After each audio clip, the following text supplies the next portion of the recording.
আসসালামু আলাইকুম বন্ধুরা, কেমন আছেন সবাই আপনারা? আজকে হলো আমি আপনারা দেখতেই পাচ্ছেন আমি কি বানাইছি। মসুর ডাল দিয়ে আজকে আমি খিচুড়ি বানাবো, বোনা খিচুড়ি। বোনা বলতে একটু নরম হবো আর কি। আমি এখানে মুগ ডাল যেমন অল্প টাইলে নেওয়া লাগে, শুকনো খোলায় ভাজা নেওয়া লাগে, মুসুরি ডাল কিন্তু আমি ভাজি নাই, ভাজা লাগে না। আমি এখানে আদা, রসুন, মরিচ, পেঁয়াজ নিয়ে নিছি। এই তো দিয়ে দিছি কড়াইতে তেল, পেঁয়াজ, তেজপাতা সব কিছু দিয়ে নিছি। দিয়ে তো আমি চাউল ঢেলে দিতেছি। এটা হলো কি কয়, মুসুর ডাল দেওয়াতে একটু নরম নরম হইব, ওইটা খাইতে আমার কাছে ভালো লাগে। আর হলো মুগ ডাল দিয়ে বানাইলে ওটা একটু ঝরঝরা টাইপ হয়।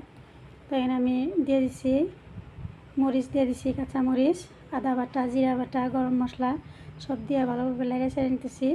খিচুড়ি খাইতে আমার খুব ভালো লাগে, আমি খাইতে পছন্দ করি। তো কারা কারা আমার মতো খিচুড়ি খাইতে ভালোবাসেন আমারে কোয়েন, কে কোন জায়গার থেকে আমার ভিডিও দেখেন আমারে কমেন্ট করেন।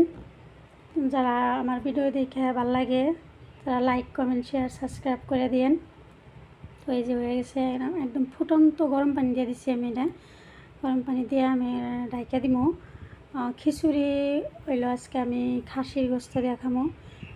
খিচুড়ি কিন্তু খালি যে খাসির গোস্ত, মুরগির গোস্ত দেওয়া খাইলে ভালো লাগে তা না, আমি শুটকি ভর্তা দেওয়া আমার খিচুড়ি খেতে ভালো লাগে।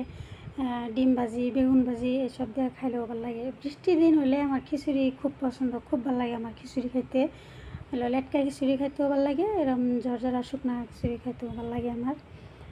চিকেন হলেও চলে, মাটন হলেও চলে, মুরগির গোস্ত, খাসির গোস্ত বা শুটকি ভর্তা, ডিম ভাজি, বেগুন ভাজি হলেই চলে। এই তো আমার প্রায় হয়ে গেছে।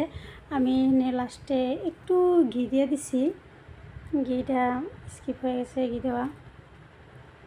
হয়ে গেছে আমার খিচুড়ি। তো সবাই ভালো থাকবেন, সুস্থ থাকবেন, আল্লাহ হাফেজ। এভাবে খিচুড়ি মানে খায়েন। আমি কিন্তু কাউরে রান্না শেখাই না, আমি বারে বারে কই আমি কীভাবে রান্না করে খাই, ওটা আমি আপনাদের সাথে শেয়ার করি।